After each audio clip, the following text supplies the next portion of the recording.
So today I had with me Erin Hall, a mom of two and part of the heart behind Bump and Beyond, a vibrant online community that connects families with resources, education, and a whole lot of encouragement from pregnancy through parenthood.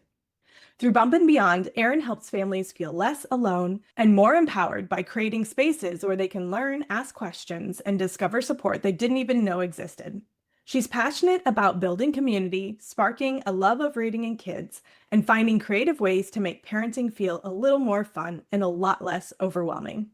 Erin is also a paper pie vendor, sharing high quality children's books and educational resources that inspire curiosity, creativity, and a lifelong love of learning.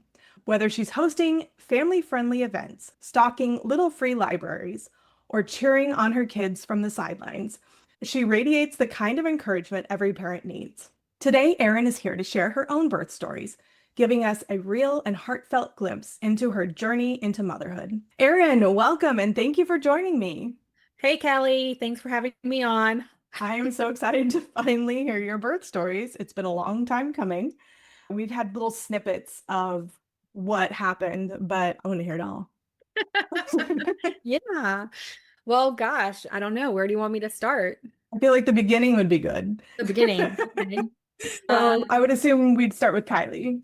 Okay, so once upon a time, Brandon and I met and we got married, and then it was 2 or 3 days later, Kylie was conceived. Oh dear. So honeymoon ended very fast, and we got married December, and I found out I was pregnant on my birthday, which is February 1st. So, yeah, God has a way to make things slap you in the face real fast. And so, in that process of pregnancy, it was very overwhelming. Brandon was leaving his job at the university, and I was working in the restaurant. We had to sell our house, we had to buy a house, and it was a lot. So, being pregnant was never fun for me. I always felt very large, and I still struggle with body image issues because getting pregnant so fast after my wedding, with my wedding, I was in amazing shape, and getting pregnant so fast, like your body just doesn't go back how you think it should. And so that took probably until about I was pregnant with Kason, which was like 3 years later, where I was feeling okay. And then I got pregnant. So again, they just throw things at you, right? So fun. But for the birthing story itself with Kylie, we knew we wanted to do a hospital birth. And so we did the classes they offered. We thought we learned a whole lot. And turns out we learned pretty much nothing about what was actually going to happen. They did talk about having your birth plan. Like the classes were actually really good. It was like 8 weeks of classes, one night a week. It was a lot of information. So they went over things as a brand new mom. It would make you feel comfortable bringing a human into the world. They talked about having a birthing plan and having a plan B, C, and D because things happen. And I just was like, no, I'm healthy. Things are going to be great. I want to go all natural. I was really into nutrition at that point. I still am, but I was really into nutrition at that point, and I was just like, I don't want any medicine in me unless it has to happen. And so that's kind of how we went in. Here's a fun story for you that my Kylie always likes me to tell. So Kylie's due date was October 4th. And I had my checkup with the doctor, and she's like, "You're 3 centimeters dialing, but ain't nothing happening. Like she's just hanging out. No contractions, nothing's going on." And so we went home, and that appointment was like 10 in the morning. So at night, I was super uncomfortable. And I was like, I think something's going on, but you don't know. Like until you're in the process of it, you have no idea what's happening. And so I was really uncomfortable. It was uncomfortable to lay down. So I decided to just sleep downstairs. And about 3 in the morning, I begged Brandon to come sleep with me because I was so uncomfortable downstairs, even in the chair. I couldn't sleep. And so now we're in October 5th, but I didn't know it at the time, but my contractions had started the day before. And fun fact, if you did not know, when hurricanes come through, it sends women into labor. I guess the air pressure when it changes, it's just like, okay, mom, it's time. And so there was a hurricane coming through North Carolina. So the body was like, okay, we're getting this started. Well, Kylie didn't want to leave. And so she's just hanging out, and the contractions are speeding up because we moved. We were almost an hour away from the hospital, which is funny to say because we live in a metropolitan area. But the hospital, the birthing hospital I was going to be at was going to be, it was like 55 minutes away. And so they were like, when your contractions hit 7 minutes apart, because we live so far away, but at 5 minutes apart, because I was like, I'm not going to be sent home. That's not going to happen. Then we decided to go. And that morning I was on my big giant yoga ball, just bouncing while I was doing puzzles. So Brandon knows like babies are coming when I get like full on puzzle mode. And I'm just knocking out like 1,000-piece puzzles within a couple hours. So Brandon's always like, oh no, she's working on puzzles. What's happening? So, anyways, my contractions were 5 minutes apart, and then we decided to leave and go up to the hospital. On the way to the hospital, I'm having contractions. There's pressure, there's pain. And Brandon goes, hey, we're probably going to be in the hospital for a while. And, I'm not going to be able to go get food. Can we stop by Chick-fil-A real quick? So we ran through the drive-thru of Chick-fil-A when I was having my contractions. I was in active labor. And so then we got to the hospital. It was a new birthing center. It was beautiful. And they put us into a triage room, which they only had 3 of. And we ended up being in triage for like 6 hours because so many women were coming in that needed to be seen before me. And I was still only 3 centimeters dilated, even having contractions. Like there was nothing was doing. So they had me walk the hospital walls, and I'm bouncing on yoga balls, and they're trying to do all the things. And nothing happened. So then finally, after the 6 hours, they moved me to a birthing suite. So this is still October 5th, but I'd been in labor at this point for 20 hours. And so I'm in the birthing suite, and they're like, do you want an epidural? I was like, no, I want to go all natural. Like, this is what God created. He created our bodies to be able to do this. And I was like, I can do this. I'm strong-willed. So we're in the birthing suite and nothing is happening. And at that point with that hospital, they only had one doctor on duty.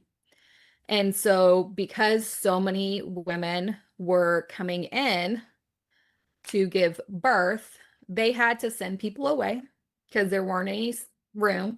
So we heard like horror stories later of like a lady got sent away and like she gave birth on the drive home. Just crazy things. And I was like, well, thank God they let me stay. So we're in the birthing suite, and Brandon and I we're doing our funny waddle dances, and we're just doing everything we can to try to get Kylie to want to come. But the doctor would not break my water. I don't know why we didn't ask at the time, but that's definitely something in hindsight, I would be like, why didn't you break my water at that point? Especially with my second child, Kason, his water broke. And I was like, oh yeah, that pushed things along very quickly.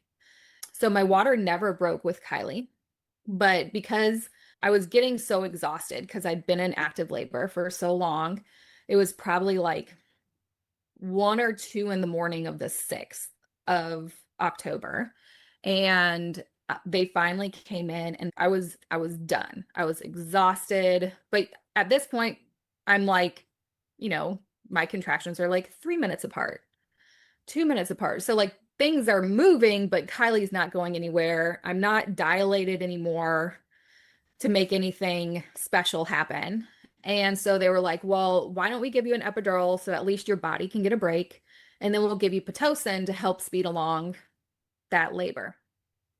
And I was like, yeah, that's great. I'm done. Like, I'm done running this marathon. I'm over it. And so they gave me the epidural and they gave me the Pitocin. The Pitocin worked very well. The epidural did not take. So I was feeling all the pain. And I didn't know better because I was like, because epidural was not a part of what my plan was, they were like, oh, you should feel a tingling down your left side. And I thought I did, but apparently I didn't. And so with epidural not taking and the Pitocin did take, I felt like I was in the movie The Exorcist. Like my body's like bending in positions it should not physically be able to bend, especially when you're, 9 months pregnant. And Brandon, he would leave the room to be like, I'm gonna get you more ice chips. And he would leave the room so he could like try to compose himself because he's like, I don't know what to do because they can't give me anything else. And then eventually the nurse walks in and I'm sitting up just like I am now. And she's like, what are you doing? I was like, I don't know. Like, this is the only way I can be comfortable. Like, I don't know what's going on. And she's like, no, no, no, you physically should not be able to be sitting up right now. And I was like, okay. Like, I didn't know because from the epidural, like, you're paralyzed from the waist down. So she's like, you physically shouldn't be able to be sitting up like I was. And that's when we realized the epidural did not take. So they put in a call for the anesthesiologist to get another epidural in. And thankfully, the shift had changed. So that was going to be a new gentleman. But there was a wait because there are so many women giving birth. So I had to wait like 2 hours longer to get the epidural. And at this point, I think I was, I think I was only 5 centimeters dilated at this point. But I mean, we're going on like 30 hours, 32 hours of labor. And the Pitocin kicked in. So add that on top of it. So lots of things happening. And so my contractions are 30 seconds apart when the anesthesiologist gets back in. And they're like, he's the best one in the state. He's amazing. He's really pretty to look at. And I was like, that's what I needed at that point. It did help, by the way. But thank God for that guy because he came in because he has to do it between my contractions. And he stuck that dang, ridiculously long needle in my back, one hit wonder. And he's like, you should feel a tingle down your left side. And then I was like, I think I feel something. And then all of a sudden I was like, that's what it was supposed to feel like the first time. So then I knew the epidural had taken. And then I slept for 5 hours, like passed out, like within seconds of that epidural taking. Like they just laid me down and I was out to the world. And within those 5 hours, the shift had changed for the doctors. So there was a new doctor there. And so when I woke up, the nurse went and got the doctor and she was like, oh, we came in and checked on you. I heard you had like the most horrendous night of your life. I was like, yeah, I did. And she's like, you've progressed really well. And going back now and looking at it, that what I needed was to find a way for my body to calm. And so I love what you're doing with moms. And I really, for anybody watching this, Kelly was my babysitter growing up, but she was not doing this birth coaching when I was pregnant. If she was, I would have paid, even my husband, he's like, we would have paid thousands of dollars to have Kelly come and walk us through that whole process. Because if we had Kelly there, she'd be like, if you're in this much pain, the epidural probably didn't work. Like we would have seen that right away. Why the nurses didn't notice that, I don't know. Until that point, I was so, like I said, I was living like exorcist life.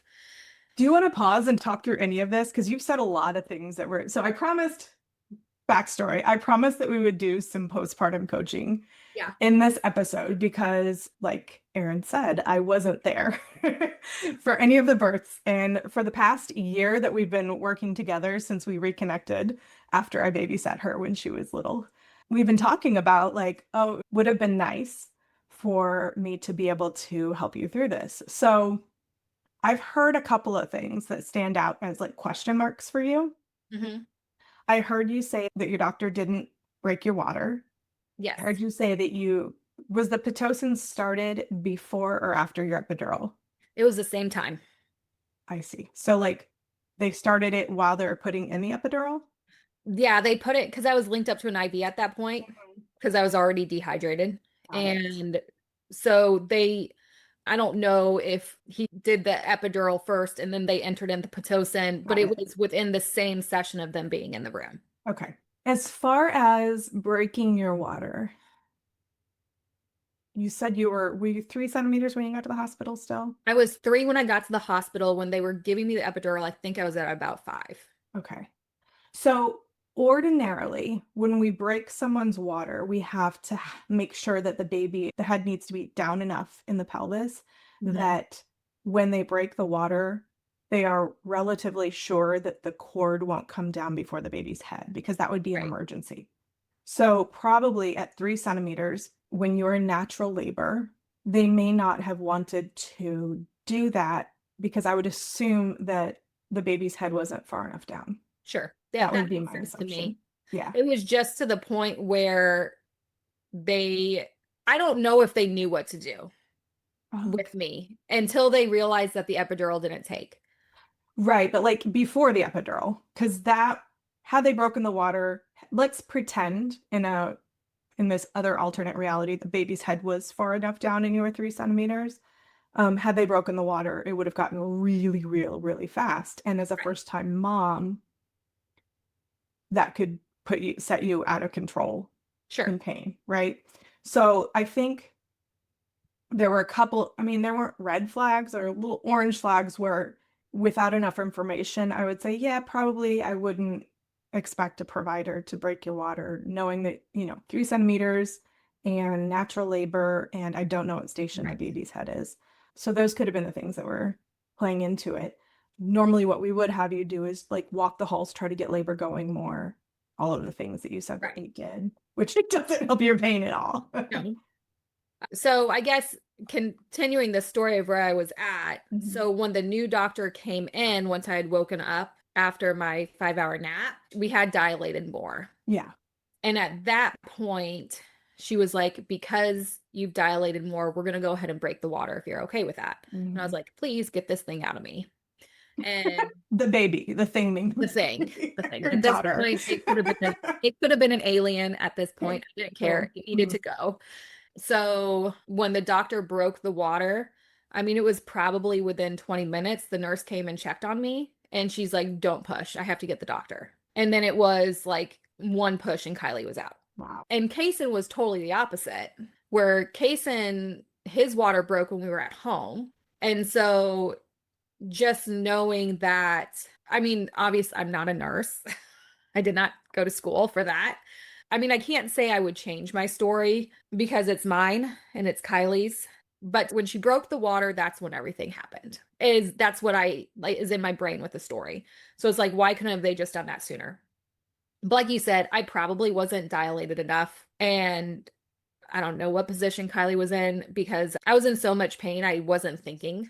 Hmm. At that point, it was just like, make it stop. Yeah. But then, Kylie came. She had pooped on herself because she was in the birthing canal for so long. Hmm. And so they cleaned her, and then Brandon got to hold her, and she held his big finger. It was really sweet. And Oh. then they're like, "Do you want to hold her?" I'm like, "I don't know." Because like at that point, I'm just like, I'm so out of it. Yeah. Like it was very stressful, painful. I'm sure there are other people that have much worse stories than me. We didn't have to have a C-section, which is amazing. She didn't have to go to NICU. Nothing like that happened. So that instance of our story with Kylie was amazing. Throughout the whole thing, we were both healthy. We both came out fine. She's great. She's almost 9, and I survived. That's what I get to say for that. Let's pause for a sec Okay. because there's still some unprocessed emotions there. Um, so you told what I would consider a pretty traumatic story because what I define as trauma is your brain can't connect with what is happening to your body. Like your brain cannot explain it. And so I hear a lot of, oh my God, what is happening to me? My body is out of control. So I want to hear from you what parts were the hardest parts or the parts where you felt, you described feeling like something from The Exorcist, Yes. right? Are there points in the story that you could go back and pinpoint that you need to work through? It would be the point up to where the nurse was like, how are you physically doing that? Because that's when the realization hit that the epidural did not take. Mhm. And I guess it's something that could have been avoided. Potentially. I mean, if the epidural took the first time, Mhm. then I wouldn't have been in that pain. Right. But it didn't. And Right. obviously you can't change that. But Right. I mean, that is definitely, if I have PTSD over something, it's that excruciating pain from the Pitocin. If I went back, would I have let them give me Pitocin knowing the epidural didn't take? I don't know. If the epidural took, the Pitocin doesn't, like, it would have Right. been an irrelevant thing. You know what I mean? Hmm. Yeah. So, I mean, that's definitely the point where it was just, I'd been active labor for a long time at that point, Hmm. and like you're just physically exhausted. Yeah. My brain was not functioning. No. I feel like what I'm hearing you say is your brain was trying to, and this is what women do. We gaslight ourselves into thinking that we're fine or we should be fine, so we need to suck Right. it up, right? And you and Brandon didn't know that everything was not fine. So how could you have said anything? Like you're in that pressure cooker, like, the frog in the hot water, it just gets hotter and hotter and Right. hotter. And so all you were doing was coping. And the way that you were sitting was the only way that was comfortable. So you were trying to figure out how to cope in that situation. And then come to find out you potentially didn't need to. Is that what you kind of felt? Yeah, I mean, probably obviously the pain caused trauma, but it's probably more of the point where I wasn't in control of any of the situation. Hmm. Yeah. That's probably where it stems from more. Do you feel like you didn't feel in control because you thought you had the epidural and you felt like there was nothing else that could be done? Maybe Okay. And if you don't want to dive deep right now, you don't have to. we can. There's so much of that time I don't remember, probably because my brain is like, we don't want you to. That's true. That's true. I find that if we can kind of pinpoint the time where we realize we didn't have to be as strong as we were, we can legitimize the feelings of being completely out of control or realize that what you went through was truly an intense, painful experience that most people would feel was traumatic, right? Right. Then we can kind of take a breath and realize, okay, what I did was really hard. And I don't want to say we could go back and change it, but if you could go back and understand what was happening a little bit better, we can kind of alleviate some of that. So you were saying that your body was doing things that you normally wouldn't do, like you were Yeah. moving in ways that were not natural for you. And then you finally managed to settle on sitting straight up. Hmm. So what you were doing, although like with the Pitocin, if you're having contractions every 30 seconds, that's really hard, right? But what you were doing was you were probably moving your baby down in your pelvis, honestly, because let me try to piece it together. I don't know if you like have a complete timeline, but did they check your cervix before you got the second epidural? I don't recall them doing it. Okay. So what we do when we're moving around in labor is we try to move with our body so that we alleviate pressure and pain. And while that sounds horrific, and in your situation, I think it probably was, what we're doing is we're working with our baby. So you have a baby that's pushing on the bones of your pelvis and trying to work her way down. And as you have a contraction, your baby's head is moving to one side or the other, or twisting and rotating, or doing all of the above. And as you feel that there's a place of pressure where your baby's pushing, that's probably going to be an obstacle for your baby. So then you move so that you can kind of get out of the way of that obstacle. And as you're doing so, you're pushing your baby down in your body Hmm. to make it so that your baby can be born. So when you say that you were bending in ways that you normally couldn't, yes, you're probably doing things more exaggerated than what we would be doing in natural labor, right? Because you had the Pitocin going. And that's not to say that Pitocin always does that. It sounds like if you're having contractions every 30 seconds, it might have been a little bit too much Pitocin. They probably could have backed off at that point. But the fact that you found ways to try to figure out how to get comfortable, you were doing all the things that I would have had you do had I been there, right? You were just doing them instinctually. You're listening to your body. So I just want you to know that while you felt like you weren't able to cope, that's exactly what you're doing.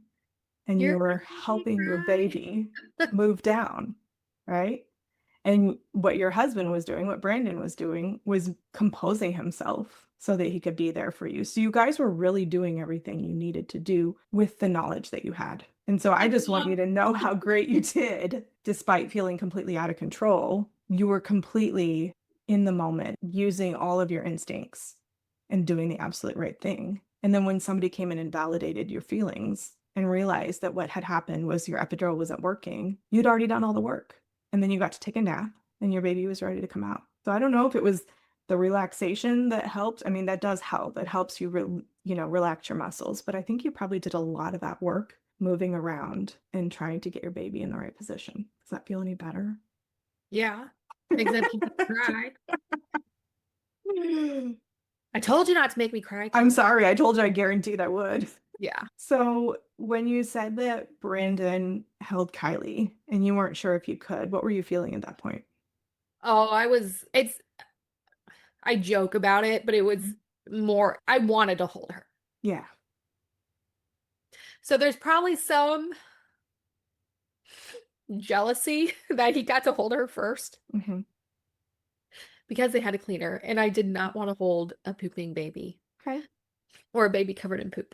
Right. I'm glad he got to. Mm-hmm. And then I did get to hold her, and it was beautiful. And then we can go do a whole nother thing about breastfeeding. But it was hard. What was hard about it? Does it sound stupid if I say I don't know now? No. I mean, I think it was the not knowing and not having control of the situation. Mm-hmm. That's hard to give up. I'm actually really good at adjusting Mm-hmm. to things, but I think I don't know if anybody could have prepared for what happened to happen. Right. So I can't say, oh, if I had, learned more about it, or, Right. oh, sometimes the epidural doesn't take, then I didn't know that could be a thing. Do you feel like you did something wrong? I mean, we say you need plan A through Z, but really, how do you plan, right? Right. I hear you saying a lot about control. Is it the fact that you felt out of control when you felt that you needed to be in control that's the hardest? Probably because it didn't follow my plan. It didn't follow Right. what I want to have happen. The plan that you didn't have. Exactly. Well, we Yeah. had a plan that I was going to go all natural and Right. everything was going to be great, and we were going to bounce on my ball and we were going to Mm-hmm. do our silly pregnancy dance and Mm-hmm. So I feel like birth is kind of the first welcome into motherhood and what it's oh, for really going to be sure. like. Yeah. That whole, I'm actually not in control. Yes. And I know you deal with that daily, right? Yes. Children are fun. They are. And you roll with the punches there. Do you feel like you're really in control? No. Okay. I feel like I have a resemblance of control. You can respond to the situation without Yes. feeling you're physically out of control. Yes. And you didn't feel that way during your birth. Correct. Okay. So, from my perspective, I feel like you had a lot more control than you think you did because of all the things you did instinctually in order to help your baby come out. Does that make sense? It definitely makes me feel better Okay. about everything that did happen. I mean, Kylie's almost 9, and I never would have thought my body was moving in ways to make her shift to where she needed to be. So it definitely makes me feel better about that. I mean, the fact that she broke your water and they had to tell you not to push, Right. that tells me that you did a lot of work. I did a lot of something. You did a lot of work. And then you got a well-deserved nap. It was a much needed nap. Yeah. And then after all of that, they cleaned her off and gave her to Brandon. Yeah. Were they doing anything with you? Did you at all feel like you physically couldn't hold her? Oh, well, no, I couldn't hold her right away. They had to stitch me up. Yeah. I was very torn. Yeah. So they had to stitch me up. So they didn't want me, while they were doing that, they didn't want me to Hold her. And then afterwards, once you were like all cleaned up and everything, you had a chance. yes, then I got to hold her. So seeing that Kylie is now 9 and just kind of thinking back to practices back then, I feel like, and this was kind of the way of it when my daughter was born, it wasn't standard to do immediate skin to skin with mom while the repair was happening. It wasn't until I feel like it became much more standard like 5 years ago now, because my youngest is 6. It was probably 3 or 4 years after that that it really started becoming standard because I worked at other hospitals after my son was born, and they still weren't fully doing like the golden hour skin to skin. So unfortunately, it was probably just the standard of practice back then. Now, if you have a baby, I feel like more hospitals are understanding the benefits of immediate skin to skin for 1 hour and will help you hold your baby. And then if you state that you don't feel like you can, they'll help you, or they'll find somebody else to do the skin to skin, like it sounds like they did with Brandon. Also, people don't like I don't, necessarily like holding poopy I didn't babies. want poop on me. I really, Right, at that right, point, I didn't anyways. right. Yeah, I most wasn't people going to don't. be able to shower Right. right Most people away. don't. So I understand why I didn't get her right away, Hmm. if that Was makes it sense. because you stated that you didn't want her, or because they were like, let's take a moment? I think it was more, let's take a moment. Let's get Okay. her cleaned off. Hmm. And Brandon he was there, Yeah. and then they had to stitch me up in the afterbirth and all that stuff. So, I've definitely worked in places where there was still that, I don't even know what to call it. Like, I want to say patriarchal, but maybe not, but almost like talking down to moms and telling them what they want and what they need. I feel like I've worked in places where that was the standard for a long time. And I don't know if the culture is shifting yet, but I'm trying to help it shift. right? Like when you know better, you do better. And I feel like I have consciously tried to remove that type of communication from my standard practice Right. and asked moms what they wanted, because I don't know that we really had a handle on what kind of negative emotions linger after we do things like that, where we say, I'm going to take your baby and I'm going to clean your baby up. Even if that's kind of part of what you wanted, still that you weren't asked, Right. still feels out of control. Yeah, I can see that. I mean, I didn't want to hold a poopy baby, Right. but I guess not having the option, even if I would have said, no, no, no, clean her up. But again, maybe they did ask me. I Mhm. don't remember. And then there might have It's been such like a kind of a blur. disappointment in yourself for not feeling able. Right. Yeah. I feel all of that. That happened when Kayla was born as well, because the doctor told me to reach down and take her, but she was floppy and blue. She just felt like a sack of jello. I was like, I can't hold this baby. Please take her to the Right. NICU team that's over there. And then I had all these emotions about like, why couldn't I hold my baby? And why didn't she ask me if I wanted to reach down and grab her? Because I didn't feel strong enough to do that. And then should I have been strong enough to do that? And all of those questions come up. And it's such an incredibly vulnerable moment when you're first meeting your child that it's so easy to feel like you've done something wrong. And that sticks with you for a long time. And it's not necessarily, I don't want to fault the medical community because we're still trying to figure out how to navigate that, because everybody's going to have different feelings. But I just want moms out there to know that it's okay to really work through that and forgive yourself for feeling not as strong as you wanted to in that moment, and for reacting in the only way that you know how, because you really do need support in that moment. And if you're handing Right. your baby off to someone because you don't feel capable, or if you don't want poop all over your body, it's okay. If Right. it's okay to feel vulnerable and outside of your comfort zone. For you specifically, your comfort zone was having poop all over you, and that's completely understandable. That's gross. You already feel completely exposed. There's somebody down there sewing Yeah. everything up. Yeah. You've probably been naked and sweaty and all those things, and to have one more thing on top of you covered in poop, come on. Hard pass. I'm good. Thanks, That's guys. really hard. Yeah. But I understand like the feeling of disappointment, like what, I don't get to hold my baby. That's rough. Yeah, moms, it's not like what they show in movies. It really isn't. There's so much going on in that moment. Okay, so then it sounds like Kason was completely different. What was going on there? Kason was completely different. So with him, I woke up to go to the bathroom in the middle of the night. And then when I was walking back to the bed, I was like, oh, I just peed myself. And I was like, but I just went to the bathroom. And I was like, wait, maybe that's my water breaking. So I woke up Brandon and I was like, either my water just broke or I just peed on myself after I already went to the bathroom. And so he was like, I'm going to Google it. But I called the nurse hotline and then they asked, like, is it clear and odorless? I was like, well, it's on my carpet, so I can't really tell. And they're like, it probably was your water breaking. Go ahead and come in. And my best friend was my next door neighbor. And so I called Kat and I said, my water just broke, so they're having us going to the hospital. And she tells the story of like, oh, Harry Potter was ringing. That was my ringtone, Harry Potter.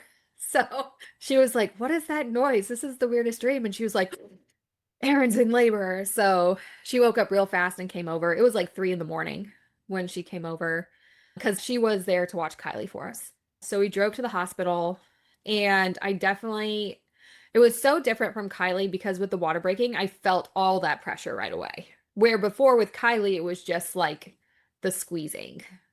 Like something's going on. I don't know what it is, but once the water broke, I was like, oh, that is like solid pressure happening down there. Things are going down and stuff's going on. So that's probably in comparison of the two where I'm like, why didn't they break my water earlier? It's because with Kason, the water broke on its own and I could tell stuff was happening. Where with Kylie, they broke it and then it was like, oh, boom, baby, there.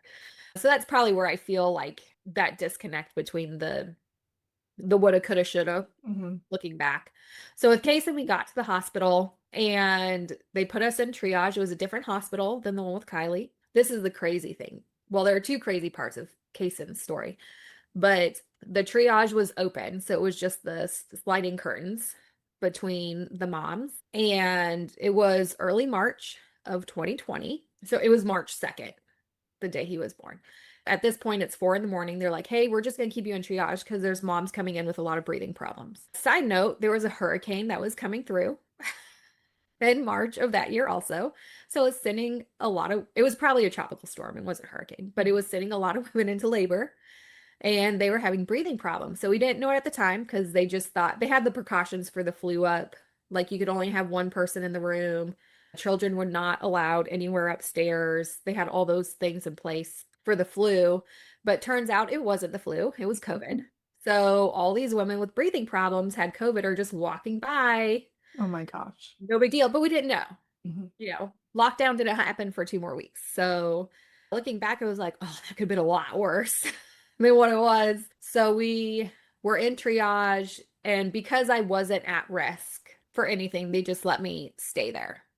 I don't remember a lot of that point. I do remember telling them when I came in that I wanted an epidural because I didn't want the pain again. So I'm in triage and they're checking on me occasionally, but like I said, it was early in the morning. I thought I fell back asleep. Brandon's like, no, you were awake and we were talking the whole time. I don't remember any of it. So it clearly wasn't very compelling conversations with my husband. But then the nurse finally came in and checked and she was like, oh, you wanted an epidural? We got to go. Because I was almost to the point dilation where it was like to the point of no return, where I would not be able to have the epidural. And so they got the wheelchair and they moved me up to the birthing suite and they came in to do the epidural right away. What I remember about that was the anesthesiologist was training somebody else and she had to poke my back about 6 times to get the needle in. And she was like, I need you to do a C curve on your back. And I'm like, I am. And she's like, you're not. And I was like, I am. And so I was probably pretty rude to the nurse, but I was getting very frustrated. And I just told the nurse, just move me where I need to go. Because I thought I was rounding my shoulders and doing the curve. And I'm like, and there's this big baby in my belly, a nice, almost 9-pounder. And I'm like, I can't physically move that way. And so I just told the nurse, like, move me where you need me to move me. And so she did. And then they got the epidural in. It did take right away.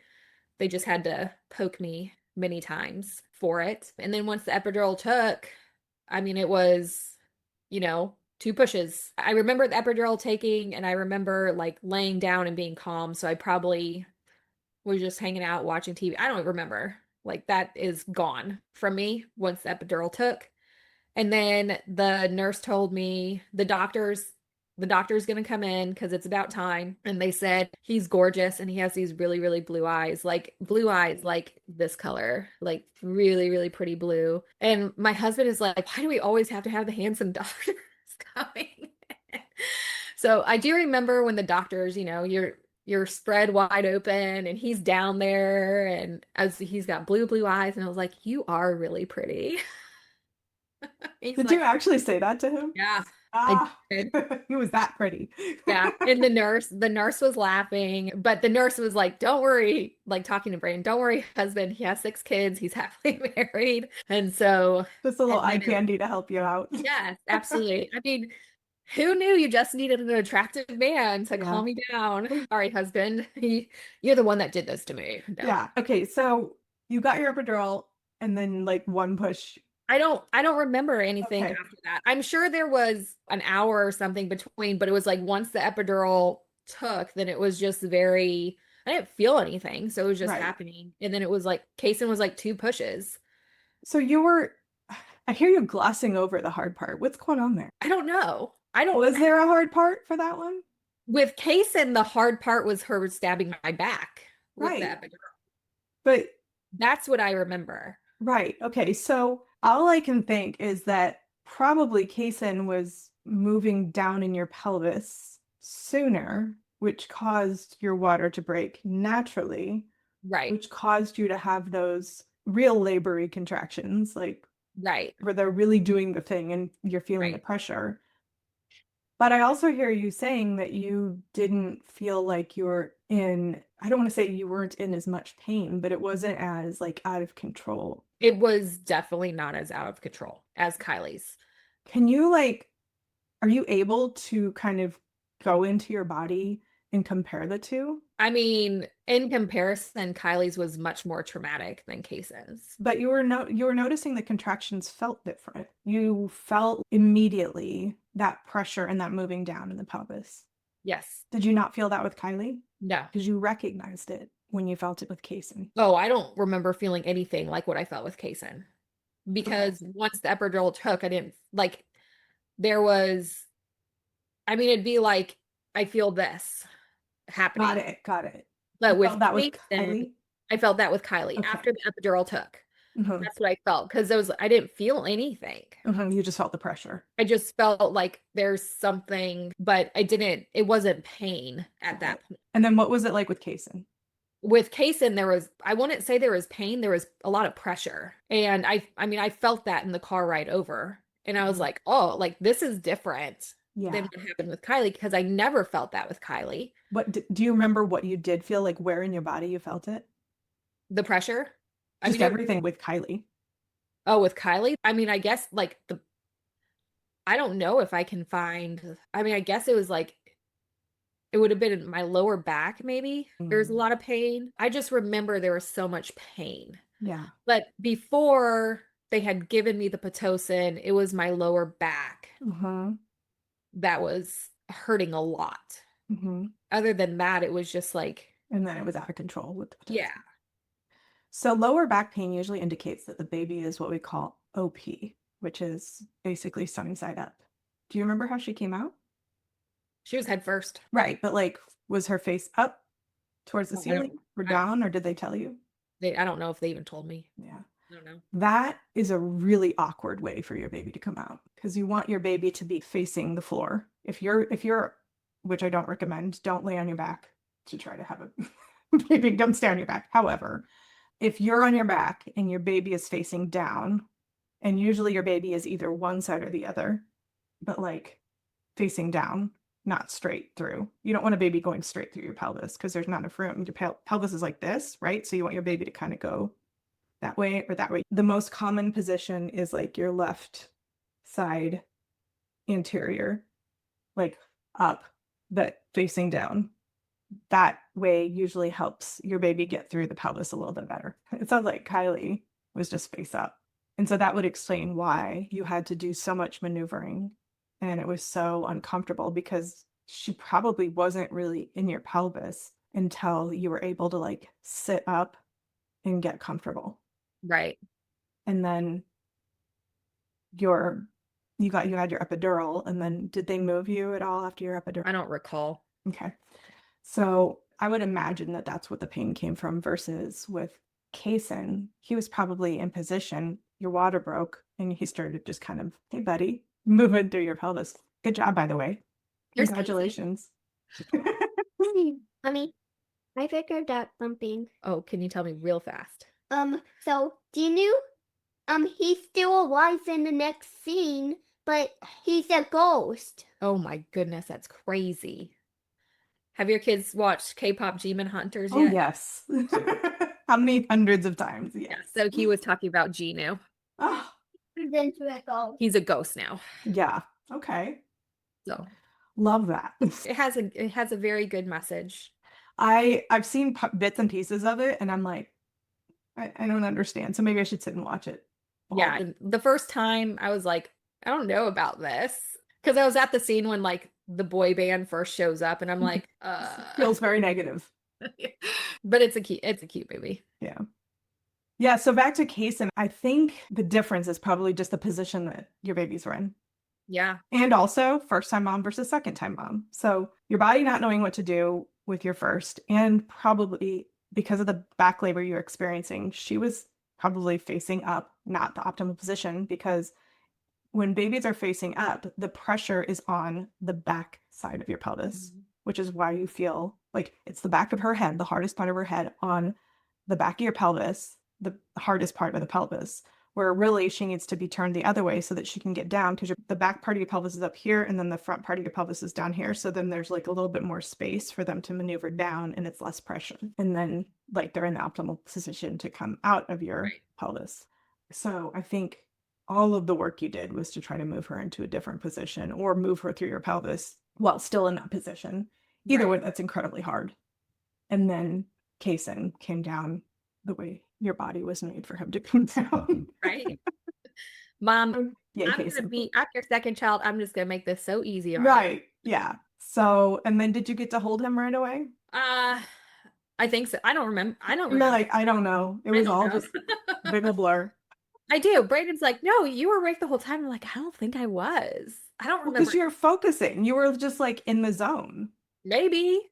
I remember sitting there and I remember nurses going by and being like, oh, we gotta get this one. And that's labor land. That's what we want. That's what we try to get. Like your brain is checked out. It's you and your intuition and all your primal instincts.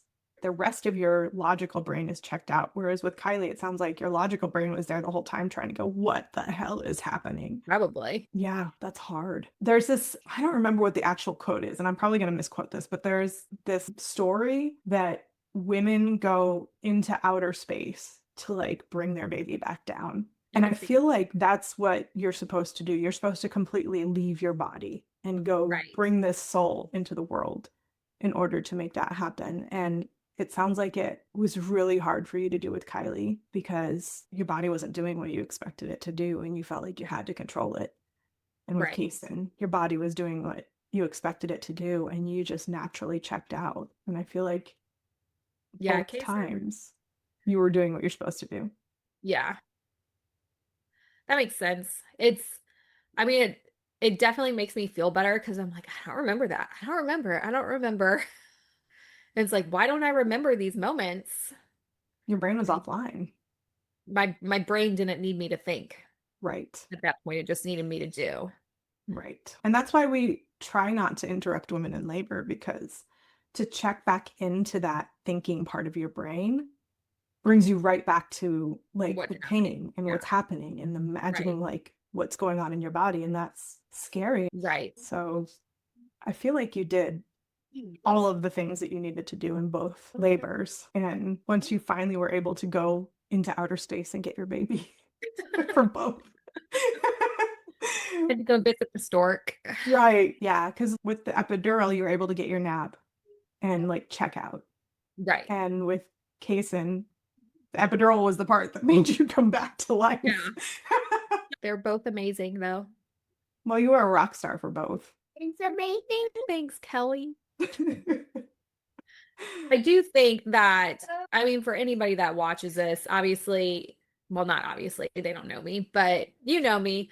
I do. And, we do a lot of thought process thinking and helping us overcome emotions and things like that. And so this is something Kelly and I work on all the time with each other. But I do think as a mom, even for somebody that does do that work on ourselves, having somebody else validate your feelings and no matter what happens, you did a good job. And I think it's really important that moms hear that. And I don't feel like we hear that enough as moms because we take such a burden on. Like Right. it's my job to care for the children. It's my job to have the house clean. It's my job to do this. But the validation that whatever you're doing is great. And what you're doing in that moment is what needs to be done. Yeah. Even if it's not up to the expectations that we think they should have, because we do hold us up on higher expectations. Well, and I think that also when we compare ourselves to others and we don't know what the standard we're comparing it to is, Right. I feel like in this instance, trying to compare Kylie's birth to Kason's birth is setting an unreasonable standard. Right. And so, yeah, of course you're going to feel awful about that first birth, that's the standard you're comparing to. That wasn't something you could control. And, Right. and you actually did control it by instinctually moving in ways that alleviated the pressure. And ultimately, that led to your nurse noticing that your epidural wasn't working. And honestly, moms with babies that are sunny side up, the way that it sounds like Kylie was, need a lot of extra help, whether it's positioning or sometimes you just need to get that epidural so you can relax. And I think you did the best you possibly could without knowing what was going on. Yeah. So we have a few minutes left. How was postpartum for both? You were talking about breastfeeding, and that's a whole other animal. Oh my gosh, yeah, that is a whole nother animal. Well, I'll start with Kason. Mhm. I do think already gone through the process for things. Second baby just easier in my situation. COVID lockdown hit, I think it was like the 14th of March. So Brandon was forced to stay home because that was something I had a lot of fear for, like how am I going to take care of a 3-year-old and a newborn baby at the same time? But then lockdown happened. And so Brandon was home with me for, 6 months straight, pretty much. So that made life very easy. So with Kason, I think the thing that was harder with Kason was the body image stuff because I gained a lot of weight with him. So that was definitely a harder thing to overcome. With Kylie, I'd lost a lot of weight. With Kason, I wasn't working at the restaurant anymore, so I wasn't walking like I had been. So there were just a lot of things that compiled. So with Kason was probably more the body image stuff. Kylie, the most stressful was the breastfeeding. I had in my mind that this is the way God wants it, and it's very easy and natural, and it should just happen. And it didn't with Kylie. So the fact that I wanted it so bad, we spent a lot of money on cookies and nutrition for me to take, and we read a lot to see what could help. And we went to the lactation consultant at the hospital like 3 times a week to see if she could help. And I was pumping at the same time so that way I could try to get my flow up. But I think the most I ever pumped in a session was maybe like 1 ounce, like ever in the 3 months I would tried. And it hit really hard initially because in the hospital, she latched and the nurse was like, oh, she latched great. You're doing a great job. And, she was gaining weight and then they lose the weight initially. So when we went to her first doctor's appointment, whatever it was, the 5 days later, they were like, she's underweight. She's jaundiced, so they had to go draw blood from her. And at that point, we decided I would not be taking the children to the doctor's office when they needed shots because that was a traumatic situation for me. 5 days postpartum, had to go to the hospital. They were poking her foot to try to get the blood, and she was crying so much. I was crying. Brandon's like, I don't know what to do. So that was really hard because I was like, why are they hurting my baby? And why is she underweight? Why isn't my body doing what it's supposed to do? So then we had to start supplementing with formula. And looking back from everything that I learned from you and then from one of our other ladies in Bump and Beyond, Alex, I mean, the more stressed you are about something, the less you're going to produce with it. And so there were things that I probably could have done differently that I didn't really know about. But that time too with Kylie, there was the shift that breast is best. But then you also had the public shaming of if you were breastfeeding in public. So it was a very weird time slot. Like to have a kid and then wanting to breastfeed. And then you have outside sources, the older generation saying, oh, you should just feed with a bottle and don't try. And that bothered me a lot. The thing that probably got me the most was my mom came up for, it was a week or 2 weeks right when Kylie was born to help. And it was after the doctor's appointment. And mom was like, oh, I was never able to breastfeed you kids. And it was like, mom just dropped a bomb on me that, okay, maybe this isn't me, but this is genetics. And why the F wouldn't you have said something sooner? Because I've been freaking out for, the last week that I'm not nourishing my child how I'm supposed to and all these things. And then maybe it's just my body. Like maybe it's just not meant to happen for my body.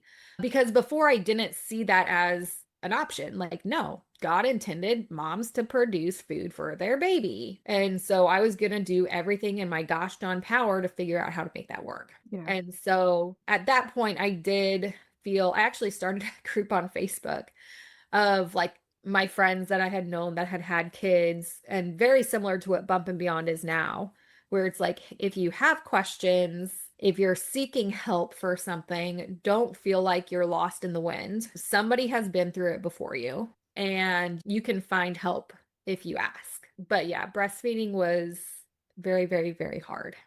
Yeah. I tried for 3 months. And it's with Kason, I still was not able to produce a lot, but I gave him what I could.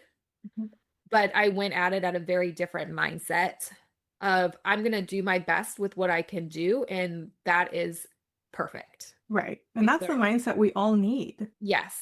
I mean, if anything, I could give a mom mindset going into the first time. It's you're going to do the best that you can, and that is perfect.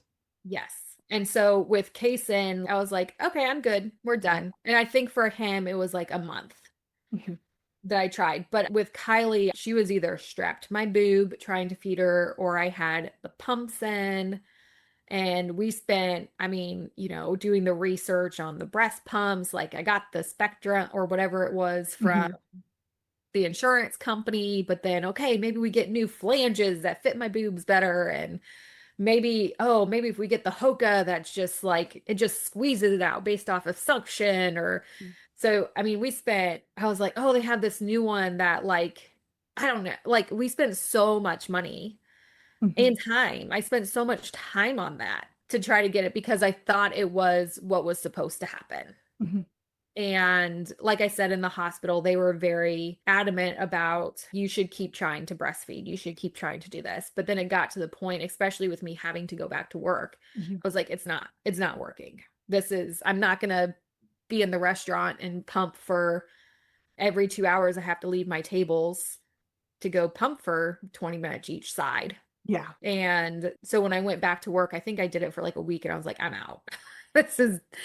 And were you in the bathroom doing that? No, they let me go to the office. Oh, that's nice. Yeah, I was really good friends with management. They did have a camera in the office, but there was like no. There was one corner that nothing saw. It was right by the door. So they put like a screen over the window. And then, there'd only be 2 people with keys at any time in the restaurant. And I was one of them because I would manage for them sometimes. So they're like, whenever you need to go, just go. So they were very supportive of what I wanted to do. But like I said, after like a few shifts, and I was like, yeah, It sucks. so done. But I wanted that connection with Kylie, and I wanted to give her what she needed. And I do believe that, obviously with the studies, it shows it's true, but breast milk is amazing for the kids. And I wanted to give that to her. And my body was just like, no, you can have a little bit, but not a lot. Yeah, So, I had the same feeling. And the truth is, I don't want to gloss over the dark history of breastfeeding and wet nurses and all that. But in the past, that's why we've had alternatives, right? So in my head, I thought, and this is what I told myself, if it were 200 years ago and I weren't able to breastfeed my baby, she would die. That was what was playing in my head when yes. I was determined to breastfeed. The truth is, there are other humans out there or animals that can breastfeed your baby. And I'm not advocating for going out and finding another human to do it. If that's what you want to do, that's fine. We have a lot of options now. Like we have donor banks where the milk has been pasteurized, tested, all of that stuff. Cow's milk isn't equivalent to breast milk, so if you're thinking about replacing breast milk with cow's milk, don't do it until your baby's a year old. But 200 years ago, there were other options. Right. I know my mom told me that her mom used, I think, barley to make some sort of formula for her because she couldn't breastfeed, or it was frowned upon back then. I don't even know because there's been so many different trends in feeding babies. Right. So, and also back when your mom was feeding you, the trend was definitely not breastfeeding. That was when formula was the thing, right? And so there was no support. And there's so much expectation on moms, and the rules change all the time. Yeah. So if you are trying to fit into the societal mold that you're seeing today, I want to absolve you of that because it's a trend. That's all it is right now. We get the information that we get from the sources we get, and then we interpret that information and we share it, and then moms are told that they should follow that. And truthfully, moms need to do what they need to do. They need to figure out what's best for them and their family and figure out what works for them and then move on and not worry about what society is saying. And sure, go to the pediatrician, make sure your baby's healthy, right? And listen to the pediatrician. But also, if you're talking to your pediatrician and something just doesn't feel right for you, ask for alternatives. They can help you. And it doesn't need to mean anything. You don't need to create an entire story around like I did, like my baby would have died 200 years ago. Don't do that to yourself because it's probably not true. You probably don't have enough information. Do what's best for you right now, given the circumstances you have right now, and let that be the best that you can do because your job is to be the best mother, human being for your baby.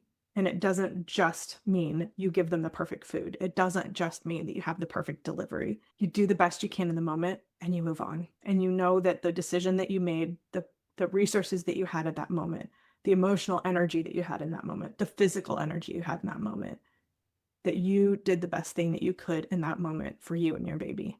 And then you move on. Well said. Normally at this point, I ask if you could go back in time and talk to yourself at any point in this process, where would you go and what would you say? I feel like you've kind of already answered this, but I'm going to go ahead and give you the opportunity. So, in all seriousness, I would go back and say, call Kelly. I don't know if I could have helped you 9 years ago because I was still in the turmoil of my first birth. Right. It would. And I think a lot of the situation that came through has just been being around the people I'm with and the company I'm with, and just that what happened, and it's okay. And I did a great job doing it. And I think the message, though, is find your village. Yes. Right? Because that's the only way we've come through this. Like, I've done so much healing from finding my village in ways I had no idea I needed to heal. And I think that, like, that's kind of our life's work right now. So, so find your village. And if you don't have a village, come join Bump and Beyond because we're here for you. And taking that a step further, it's showing our children how we can overcome hard situations too. And I truly believe the situations that we go through are meant to help us educate others, whether it be our children or our friends or someone we've never met before, understand that they're not alone in what they're doing. Yeah. And as a mom, I think we question ourselves a lot, but you always know what's going to be best for you and for your babies. Yeah. Tap into that instinct and listen to it. Yeah. Or call Kelly. Or call me. Well, Erin, I'm so glad we finally got a chance to do this. And as always, it's been a pleasure talking. It's been a pleasure. I missed your face. I missed yours too. It's been a busy summer, but I'm so glad I'm ready to do this. And then I say that and school's even busier. And then you're sad. And then we're going to be like, where are our babies? I know. Yeah. Exactly. Love you. Thank you so much for doing Thank this. you, Kelly. Love you too.